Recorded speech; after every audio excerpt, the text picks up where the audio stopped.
If you watched the last video in the Chocolate Girl project, you know that I had to make some pretty significant changes to the Amalia Jacket pattern in order to make it fit my body. Here are all those altered pattern pieces laid out and ready for cutting on my fashion fabric. After I cut out my fashion fabric, I realized that the pattern instructions actually tell you to start with the lining, so that's what I did.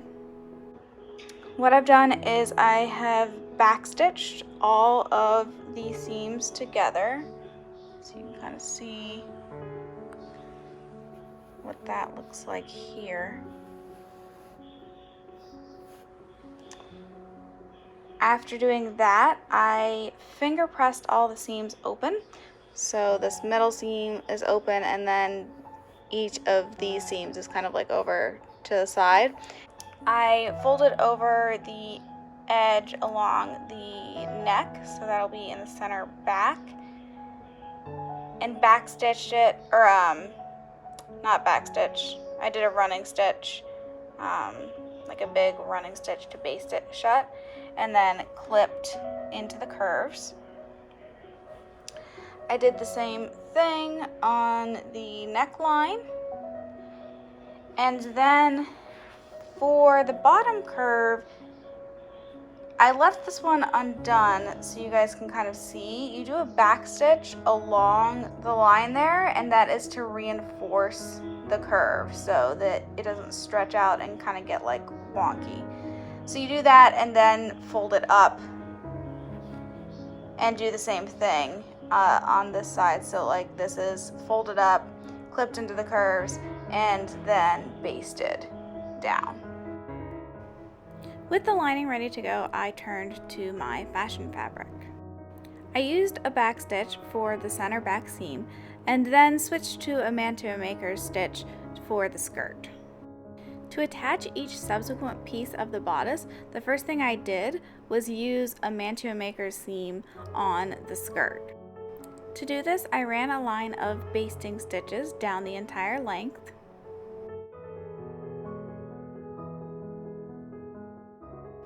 Then I cut that topmost layer about halfway in from the edge of the fabric to that line of stitches. Next, I folded the bottom layer up to meet that cut edge. Then folded it up once again so that all the raw edges were enclosed. And of course I managed not to get footage of it, but then I sewed the seam with a hemming stitch, catching all three layers, both outer layers and that folded seam with each stitch.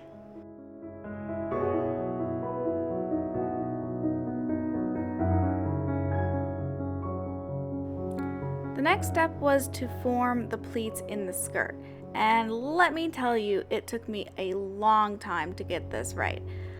If there's one thing I've learned in my 18th century sewing journey, it's that pleats are hard.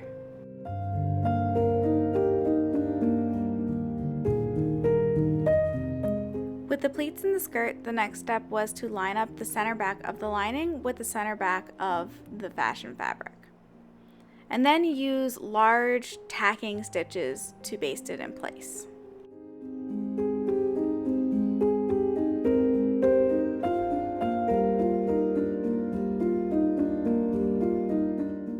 When I flipped it over, I realized that the center seams of the lining and outer didn't match, so I removed the tacking stitches so that I could adjust it.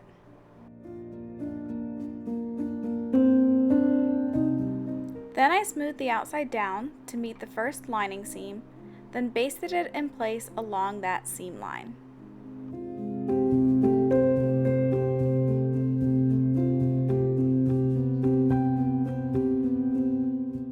Each subsequent piece of the outer fabric was then folded in at the seam allowance, laid onto the previous piece, and then stitched down with a prick stitch. I'll show you what I mean on the last one here. So this is the very last piece that I added to the jacket, and you can see that the raw edges have been folded under right at the seam line. And then I'm going through with a really tiny prick stitch which is barely even visible from the outside.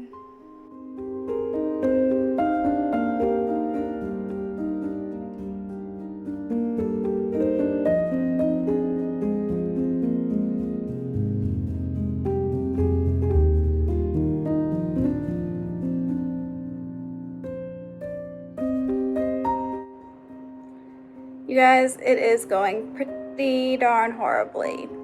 I have managed to screw up this construction real bad. The pleats are not doing what they should be doing, which, you know, I hate pleats. Why am I doing anything in the 18th century? All it is pleats, and I can't stand them. They don't behave. They don't do what they're supposed to. Let me just show you this mess. All right. From the outside, right now, it looks pretty good. Like, it's decent. Got some slight wonkiness, but that might just be because of all the pins I have in it. But if I flip this over,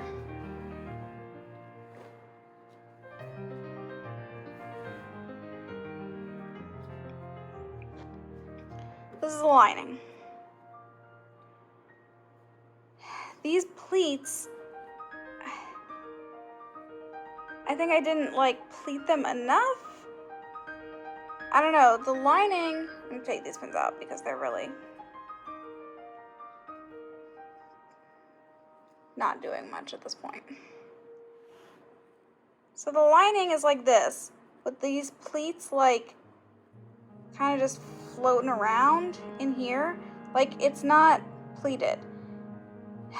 At some point, I was supposed to baste them in their formation, which I did here.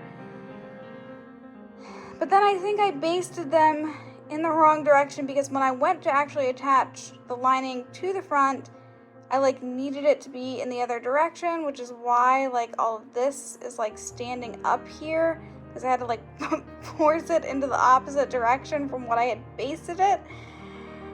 This over here, at one point in time it was basted. I don't know what I don't know what happened. Yeah, I don't know. It's supposed to be up here.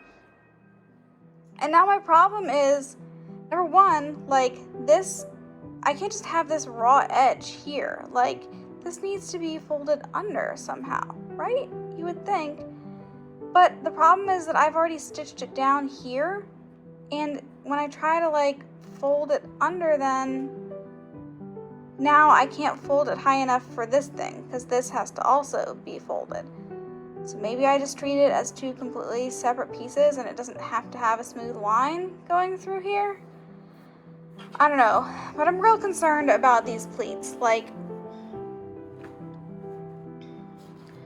In front, at first glance, it's okay, but then we have stuff going on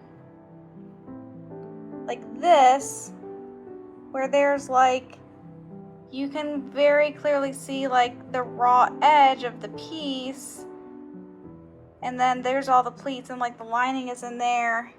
I think you can, I think it's poking through on one of these too. Oh no, that one's pretty good.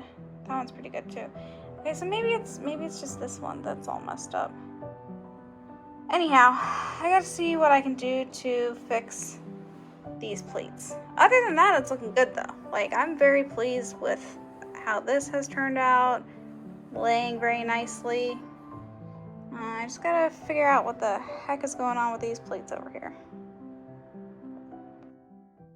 So the solution I came up with was to whip stitch the top edge of each of the pleats, so that way they would stay together and also the fabric would not unravel.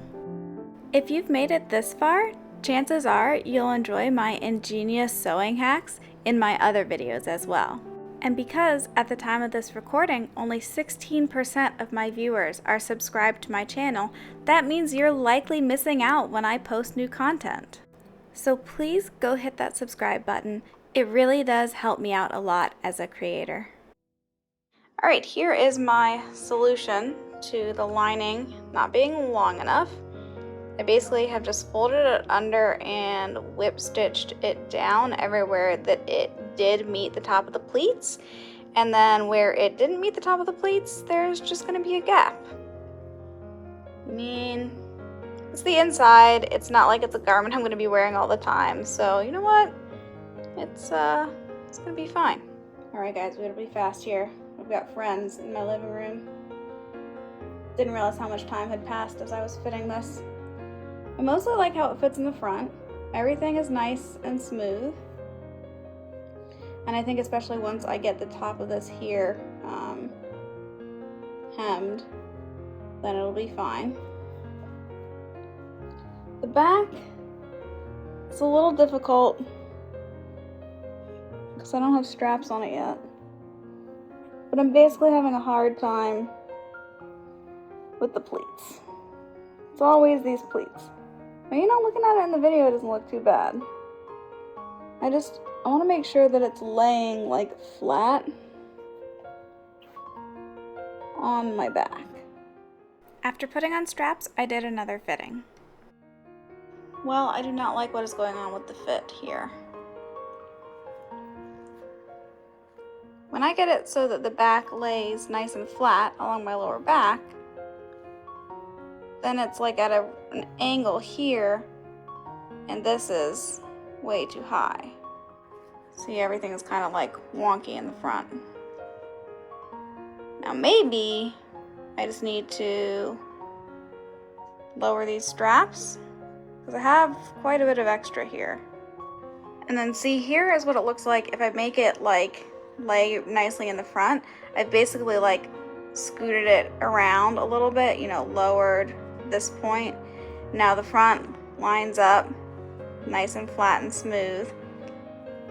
This side line is vertical-ish, but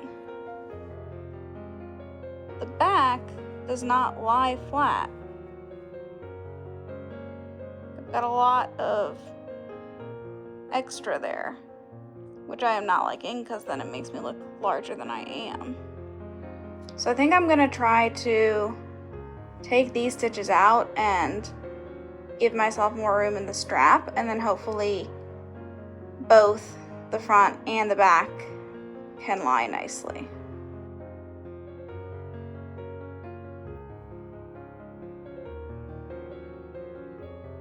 Okay, so now here you can see that I've fixed one side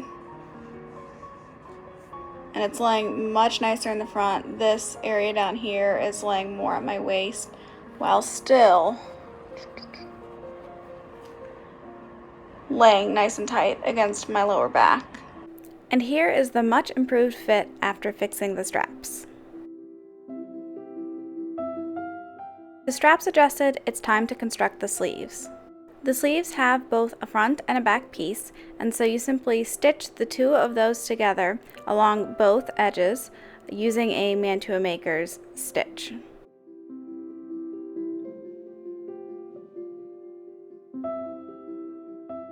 Then you hem the sleeve on the side closest to the wrist. 18th century sleeves are attached to the bodice using a completely different method than modern sewing techniques. To start, the undersleeve is sewn to the lower armhole, right sides together, with seam allowances facing in. This is done with a basting stitch first so that you can make sure you have the fit correct, and then later you go back and do it with a back stitch. Next, the sleeve seam allowances are flipped out over the strap lining, adjusted and pleated into place to fit the wearer. This process took many rounds of trying the jacket on, pleating the sleeve, pinning it and basting it in place, and then trying it on again to make sure that I liked the fit. I also found it helpful while forming the pleats to use my tailor's ham to kind of support the fabric of the shoulder lining. Even if it wasn't exactly the same shape as my shoulder, it really helped to have something to pin against. Once I had pinned and basted the sleeve upper into place, tried it on again to ensure I liked the fit, I secured it down with a row of back stitches. To permanently secure the lining to the outer fabric at the neckline, I ran a row of whip stitches along that lining piece, gathering the innermost edge of the outer fabric in each stitch. Then I flipped it over and removed the basting stitches that were visible from the outside. The front of the bodice gets finished similarly, running that line of whip stitches all the way along the neckline, down the center of each piece, and along the bottom. Then I used a hem stitch to finish the edge of the skirt. The final step was to cover the raw edge of the sleeve upper as well as the sleeve lining. To do this, I laid the fashion fabric for the shoulder strap over top and then folded the edges inward until they met either the lining edge or until they covered the sleeve seam right at the line of stitches. Then either pinned or clipped it in place. And again here I found it super useful to use my tailor's ham to support the fabric. Then little tiny barely visible prick stitches are used to secure the fabric in place.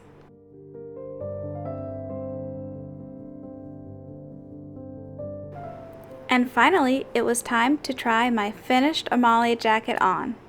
It's secured by pinning in place down the center front. And don't worry, the stays underneath protect you from any little jabs or pokey bits.